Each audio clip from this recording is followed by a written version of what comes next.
নিত্য নতুন আয়োজনে আল হেরা বাংলা ওয়াজ। একবার আমার মনে আছে যে একটা জটিল মাসালা নিয়ে আমরা আমাদের মোহতারাম খতিব সাহেব বাইতুল মুকাররমের বর্তমান খতিব সাহেব তার দ্বারস্থ হয়েছিলাম। একটা মুশকিলা দেখা দিয়েছে, একটা দোয়া শিখিয়ে দেন যে দোয়ায় আমল করলে ইনশাল্লাহ এটা চলে যাবে। তা আমাকে তিনি পার্সোনালি বলেছিলেন যে এই দোয়াটা যেটা আমি এখন শিখিয়ে দিচ্ছি আপনাকে, এই দোয়াটা জিবরাইল আলাইহিস সালাম রাসূলুল্লাহ সাল্লাল্লাহু আলাইহি ওয়াসাল্লামকে শিখিয়ে দিয়েছিলেন এবং রাসূলুল্লাহ সাল্লাল্লাহু আলাইহি ওয়াসাল্লাম এই দোয়াটা খালিদ বিন ওয়ালিদ রাদিয়াল্লাহু আনহুকে শিখিয়ে দিয়েছিলেন। তো শোনার এবং শেখার খুব আগ্রহ ছিল, তা আমি লিখে নিচ্ছিলাম এবং নোট করছিলাম। এই দোয়াটা যদি আপনারা পড়তে পারেন, ভবিষ্যতের যে কোনো শঙ্কা আশঙ্কা বিপদ আপদ বালা মুসিবত এই বিষয়গুলোর ব্যাপারে আল্লাহর পক্ষ থেকে একটা সাকিনা এবং সুকুন হৃদয় নাজিল হবে ইনশাআল্লাহ। আমার সামনে যারা বসে আছেন সবাই তরুণ ভাই। তো প্রথম যে কথাটা আমি আরজ করতে চাই সকলের উদ্দেশ্যে, এটা সকলের ক্ষেত্রেই প্রযোজ্য।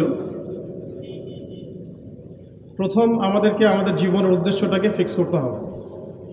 আমরা পৃথিবীতে কি উদ্দেশ্যে এসেছি এই উদ্দেশ্যটাকে বোঝা এবং সেই অনুযায়ী আমল করা, এটা হলো আমাদের জীবনের প্রথম কাজ। তো উপস্থিত তারুণ্যের প্রতি আমার প্রথম আজকের নাসিহাত যে আমরা যেন আমাদের জীবনের লক্ষ্য এবং উদ্দেশ্যটাকে উপলব্ধি করতে সক্ষম হই। আল্লাহ পাক সবাইকে তৌফিক দান করে দেন। এ বিষয়ে দুটো কথা আলোচনা করতে চাই। একটা তো আল্লাহ পাক সূরাতুজ জারিয়াতের মধ্যে বলেছেন, বা'দা আউযু বিল্লাহি মিনাশ শাইতানির রাজীম ওয়া মা খালাকতুল জিন্না ওয়াল ইনসা ইল্লা লিয়াবুদুন। আমি জিন জাতি এবং মানব জাতিকে শুধুমাত্র আমার ইবাদত করার জন্যই সৃষ্টি করেছি। তো এখান থেকে আমরা বুঝতে পারছি যে এই পৃথিবীতে আল্লাহ পাক আমাদেরকে পাঠিয়েছেন শুধুমাত্র তার ইবাদত করার জন্যই।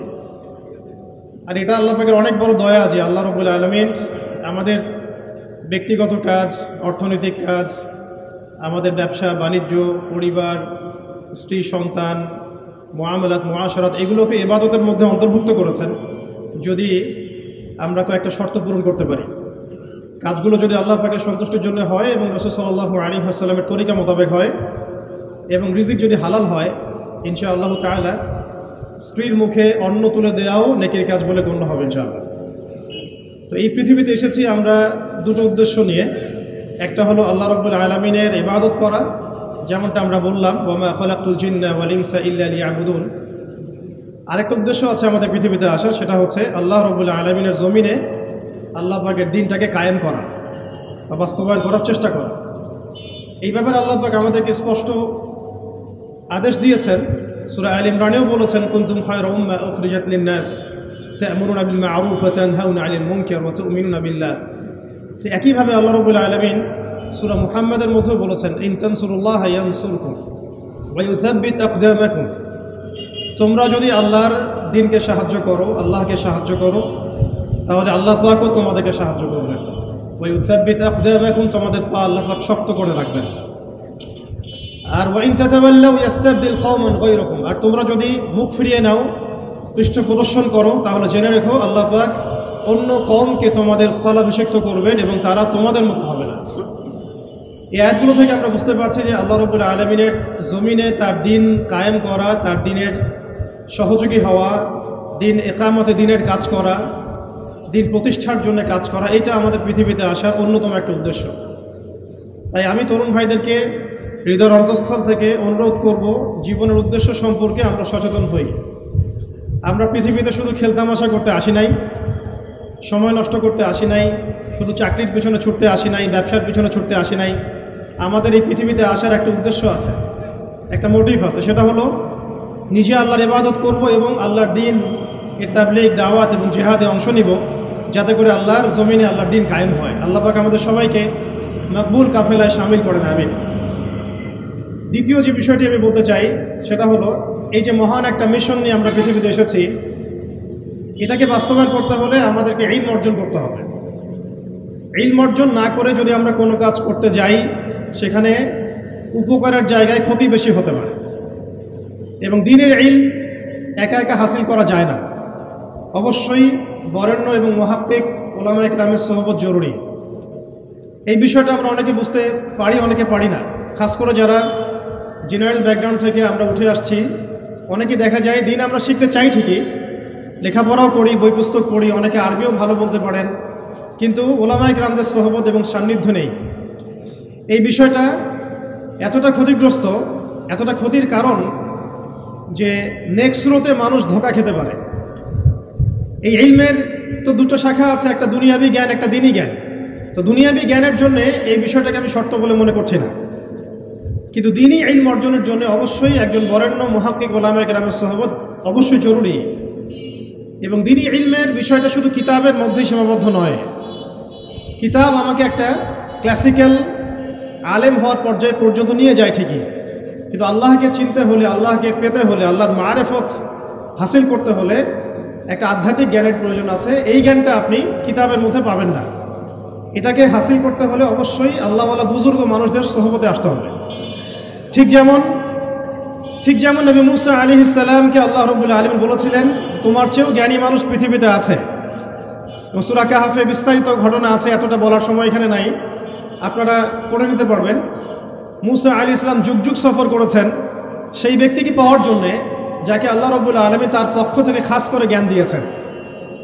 সেই ব্যক্তির নাম খিদর আলাইহিস সালাম। তিনি এমনভাবে এমন কিছু দেখছেন খিদর আলাইহিস সালাম যেটা মুসা আলাইহিস সালাম বুঝতে পারছেন না। মুসা আলাইহিস সালাম নবী হওয়ার পরেও বুঝতে পারছিলেন না কেন নৌকা ফুটা করা হচ্ছে, কেনই বা বাচ্চাটাকে হত্যা করা হলো, আর কেনই বা দেয়ালকে নির্মাণ করা হলো। খিদর আলাইহিস সালামকে আল্লাহ রাব্বুল আলামিন এমন আধ্যাত্মিক জ্ঞান দিয়েছিলেন, আল্লাহর মারেফত দিয়েছেন, তিনি এমন কিছু দেখতে পাচ্ছেন দূর পর্যন্ত যেটা মুসা আলাইহিস সালাম বুঝতে পারছেন না। হাদিসের মধ্যে তো এটাও এসেছে, সেদিন যদি মুসা আলাইহিস সালাম এত প্রশ্ন না করতেন তাহলে হয়তো আরও অনেক জ্ঞান জানা যেত। আও কামা ক্বালা আলাইহিস সালাম। এই কারণে আমি তরুণ প্রজন্মকে নসিহত করতে চাই, দ্বীনি ইলম অর্জন করছি, মাশাআল্লাহ, বই পুস্তক পড়ছি, অনেকে অনেক প্রতিষ্ঠানেও পড়ছেন, তবে অবশ্যই মাথার উপরে মুরব্বী ওলামায়ে কেরামদেরকে রাখতে হবে। এটা ব্যতীত যদি আমরা দ্বীনের কাজ করতে চাই, কথা বলতে চাই, বা দ্বীনের কোনো দাওয়াত তাবলীগ বা জিহাদের বিষয়ে আমরা ফিকির করি, সেখানে আমরা নিজেরাও বিভ্রান্ত হতে পারি, মানুষকে বিভ্রান্ত করতে পারি। তাই এটা হচ্ছে আমার দ্বিতীয় নসিহা আমাদের তরুণ ভাইদের প্রতি। আল্লাহ পাক আমাদের সবাইকে বরেণ্য ওলামায়ে কেরামদের সোহবত নসিব করেন, আমিন। আরেকটা বিষয় এখানে আমি নিচে থেকে অ্যাড করতে চাই, সেটা হলো যে আমরা এখন অনেকেই অনলাইন কেন্দ্রিক চিন্তাভাবনা করি। অনলাইনে কে কত ভাইরাল, কার কত ভিউজ বেশি হয়, হ্যাঁ, কার ফ্যান ফলোয়ার্স কত বেশি, এগুলো আমাদের কাছে এখন হকের মানদণ্ড হয়ে গেছে, আর অনেকের কাছে, সবার কাছে নয়। এটা একটা মুসিবত, এটা খাসারা। মনে রাখবেন, বরেণ্য ওলামায়ে কেরাম এবং আল্লাহর ওলিগণ নিজেদেরকে এত জাহির করেন না, তারা নিজেদেরকে লুকিয়ে রাখতে চান, তারা ইজহার করা পছন্দ করেন না, তারা হক এবং বাতিলের মধ্যে মিশ্রণ ঘটান না, তারা হক এবং বাতিলকে স্পষ্ট করে দেন।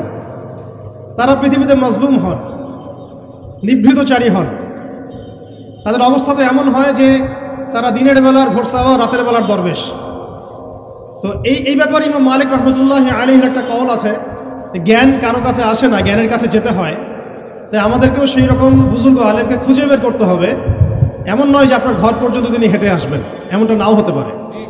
তা আল্লাহ পাক আমাদের সবাইকে জ্ঞানের কাছে যাওয়ার তৌফিক দান করে, আমিন। এরপরে আসি যে এই জীবনের উদ্দেশ্যটাকে ফিক্স করা এবং জ্ঞান অর্জনের যে এই সিলসিলা, এটা একটা লম্বা সিলসিলা। জ্ঞান অর্জনের ক্ষেত্রে তাড়াহুড়া করা যাবে না যে আমি 5 বছরের মধ্যেই আলেম হয়ে যাব, 10 বছরের মধ্যে আমি মুফতি হয়ে যাব, এইভাবে চিন্তা করা যাবে না। আমাদেরকে সারা জীবন তালেব ইলম হয়ে থাকতে হবে এবং জ্ঞান অর্জনের এই যে ক্রমবর্ধমান একটা সিলসিলা, এখানে সবরের পরিচয় দিতে হবে। এ ব্যাপারে আমি একটা কোটেশন নোট করে আনছি। আমাদের শ্রদ্ধেয় আলেম, বরেণ্য আলেম আল্লামা তাকি উসমানী সাহেবের যে কিতাব আছে তাসাউফ এবং আত্মশুদ্ধি, এই কিতাবের মধ্যে পাওয়া যায়, এবং তার ভাই রফি উসমানী সাহেবের একটা কিতাব আছে, সেখানেও এই কথাটা, একই কথাই আছে যে একজন তালেব ইলমকে বা একজন আল্লাহকে চাহানেওয়ালা একজন ব্যক্তিকে এই 4টা গুণ হাসিল করতে হবে। জীবনের উদ্দেশ্য ঠিক করার পরে যখন আমরা ইলম অর্জন করতে যাব, তখন এই 4টা গুণ হাসিল করার চেষ্টা করবো ইনশাআল্লাহ। আল্লাহ পাক সবাইকে তৌফিক দান করেন। প্রথম গুণটা হচ্ছে শুকর, আল্লাহ পাকের শুকর আদায় করা। এটা এত বড় একটা গুণ যাকে আল্লাহ রাব্বুল আলামিন কৃতজ্ঞতা স্বীকারকারী অন্তর দিয়েছেন, সে হচ্ছে পৃথিবীর ধনী মানুষ। চলতে ফিরতে উঠতে বসতে সবসময় আমরা আল্লাহ পাকের নিয়ামতগুলো স্মরণ করব এবং সবসময় বলতে থাকবো আলহামদুলিল্লাহ, বলতে থাকবো আলহামদুলিল্লাহ। আল্লাহুম্মা লাকাল হামদ হামদান কাসীরান তাইয়িবান মুবারাকান ফীহি কামা ইয়ানবাগী লিজালালি ওয়াজহিক ওয়া আযীমি সুলতানিক। আল্লাহ পাকের শুকরিয়া যে যত বেশি আদায় করবে, আল্লাহ পাক বলেছেন লা ইন শাকারতুম লা আযীদান্নাকুম, তোমরা আমার শুকরিয়া আদায় করো আমি তোমাদের প্রতি আমার নিয়ামতকে বাড়াই দিব। ওয়া লা ইন কাফারতুম ইন্না আযাবি লাশাদীদ, তোমরা যদি আমার অকৃতজ্ঞ হও জেনে রাখো আমার আযাব বড়ই কঠিন। তো উস্তাদগণ লিখেছেন একজন তালেবে ইলমের অবশ্যই শুকর গুজার অন্তর থাকতে হবে। আমাদের ওলামায়ে কেরাম করে কথাটা বারবার বলেন যে কলবুন শাকির, শুকর গুজার কৃতজ্ঞতা স্বীকারকারী একটা অন্তর থাকতে হবে। সবসময় চিন্তা করবো আমাকে আল্লাহ কি দিয়েছেন, এটা চিন্তা করবো না আমাকে আল্লাহ কি দেন নাই। আল্লাহ পাক আমাকে সুস্থ রেখেছেন, নিরাপত্তা দিয়েছেন, আমি খাচ্ছি পান করছি, এই যে নিয়ামত আল্লাহ পাকের যে অগণিত নিয়ামত, এটাকে স্মরণ করা এবং সে অনুযায়ী শুকরিয়া আদায় করা। আল্লাহ পাক সবাইকে শুকরিয়া আদায় করার তৌফিক দান করেন। এই যে 4টা ওজিফার কথা বলা হচ্ছে, এটা কিন্তু থানভী রহমতুল্লাহি আলাইহি তার যে খলিফা ডক্টর আব্দুল হাই মোহাম্মদ আরেফি রহমতুল্লাহি আলাইহি তাকে দিয়েছিলেন, তিনি তার ছাত্রদেরকে দিয়েছিলেন। এটা আপনারা তাসাউফ আত্মশুদ্ধি বইয়ের মধ্যে পাবেন। তো দ্বিতীয় এখানে যে বিষয়টা বলা হয়েছে সেটা হলো সবর করা। জ্ঞান অর্জন করতে হলেও সবর করতে হবে, আল্লাহকে পেতে হলেও সবর করতে হবে, দাওয়াত ও তাবলীগেও সফর করতে হবে, জিহাদের মাঠেও সবর করতে হবে। আমাদের ব্যক্তি জীবনে সবর থাকে, পারিবারিক জীবনে সবর, ব্যবসায় সবর, চাকরিতে সবর। যেটাই আমার মর্জির খেলাফ হচ্ছে তখনই সবর করতে হয়, আর এটা একটু কঠিন। এই কারণে আল্লাহ রাব্বুল আলামিন সবরের সাথে মাইয়াতের ঘোষণা দিয়েছেন। যে ব্যক্তি সবর করবে আল্লাহ তার সাথে থাকবেন ইনশাআল্লাহ। এই জন্য আল্লাহ পাক বলেছেন ইন্নাল্লাহা মাআস সাবিরিন, সবরকারীদের সাথে আল্লাহ পাক আছেন। এটা কঠিন। এই কারণে যখন মর্জির খেলাফ কোনো কিছু হবে তখন আমাদের আলেমগণ বলেন সবসময় পড়তে থাকা যে ইন্না লিল্লাহি ওয়া ইন্না ইলাইহি রাজিউন। এটা মাইয়াতের সাথে খাস দোয়া নয়, এটা শুধু মৃত্যুর সাথে খাস কোনো দোয়া নয়, এটা যখনই সবরের হালত আসবে তখনই পড়তে হয় ইন্না লিল্লাহি ওয়া ইন্না ইলাইহি রাজিউন। কারণ উলাইকা আলাইহিম সালাওয়াতুম মির রাব্বিহিম ওয়া রাহমা ওয়া উলাইকা হুমুল মুহতাদুন, এটা হেদায়েত পাওয়ার মাধ্যমও বটে এবং তাদের সাথে আল্লাহ পাকের রহমত আছে। তো শুকরগুজার অন্তর এবং সবরকারী অন্তর আল্লাহ পাক সবাইকে নসিব করেন, আমিন। 3 নম্বরে উস্তাদগণ বলেছেন তওবা, বেশি বেশি তওবা করতে বলা হয়েছে। চলতে ফিরতে উঠতে বসতে সবসময় আমরা আস্তাগফিরুল্লাহ ওয়া আতুবু ইলাইহি পড়ার অভ্যাস করি। যে যত বেশি তওবা করবে তার হৃদয় তত পরিচ্ছন্ন হবে, গুনাহ মাফ হবে। পরিচ্ছন্ন কলবের মধ্যেই আল্লাহ পাকের নূর এবং মারিফত নাজিল হবে ইনশাআল্লাহ। অপরিচ্ছন্ন কলবের মধ্যে কিন্তু আল্লাহর নূর নাজিল হয় না।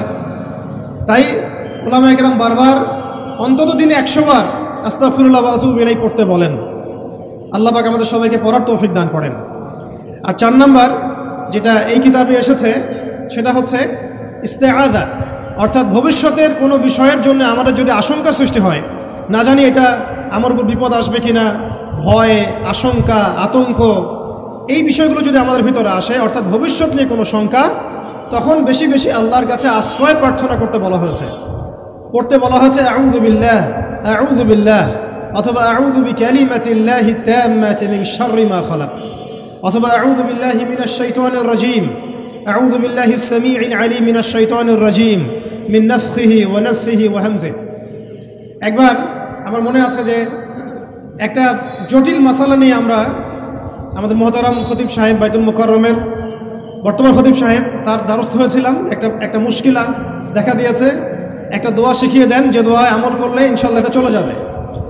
তা আমাকে তিনি পার্সোনালি বলেছিলেন যে এই দোয়াটা যেটা আমি এখন শিখিয়ে দিচ্ছি আপনাকে, এই দোয়াটা জিবরাইল আলাইহিস সালাম রাসূলুল্লাহ সাল্লাল্লাহু আলাইহি ওয়াসাল্লামকে শিখিয়ে দিয়েছিলেন এবং রাসূলুল্লাহ সাল্লাল্লাহু আলাইহি ওয়াসাল্লাম এই দোয়াটা খালিদ বিন ওয়ালিদ রাদিয়াল্লাহু আনহুকে শিখিয়ে দিয়েছিলেন। তো শোনার এবং শেখার খুব আগ্রহ ছিল, তা আমি লিখে নিচ্ছিলাম এবং নোট করছিলাম। এই দোয়াটা যদি আপনারা পড়তে পারেন, ভবিষ্যতের যে কোনো শঙ্কা, আশঙ্কা, বিপদ আপদ, বালা মুসিবত, এই বিষয়গুলোর ব্যাপারে আল্লাহর পক্ষ থেকে একটা সাকিনা এবং সুকুন হৃদয় নাজিল হবে ইনশাআল্লাহ। একটু বড়, যেহেতু এখানে তালেব ইলমগণ অনেক, তারা তো শুনলেই মুখস্থ করতে পারবেন, তাই আমি নোট করে আনছি। এবং জ্ঞান তো লুকিয়ে রেখেও লাভ নাই, প্রচার করলেই লাভ, আপনারা আমল করলে আমি নাকি পাবো ইনশাআল্লাহ। তো এই দোয়াটা হচ্ছে আউযু বিকালিমাতিল্লাহি তাম্মাতিল্লাতি লা ইউজাবিজুহুন্না বাররুন ওয়ালা ফাজির মিন শাররি মা খালাকা ওয়া যারআ ওয়া বারআ ওয়া মিন শাররি মা ইয়ানজিলু মিনাস সামাই ওয়া মা ইয়া'রুজু ফিহা ওয়া মিন শাররি মা যারআ ফিল আরদি ওয়া মা ইয়াখরুজু মিনহা ওয়া মিন শাররি ফিতানিল লাইলি ওয়ান নাহার ওয়া মিন শাররি তাওয়ারিকিল লাইল ইল্লা তাওয়ারিকান ইয়াতরুকু বিখাইরিন ইয়া রাহমান। এই দোয়াটার উপর আমল করতে থাকেন, দেখেন ভবিষ্যতের আশঙ্কা দূর হয়ে যাবে ইনশাআল্লাহ।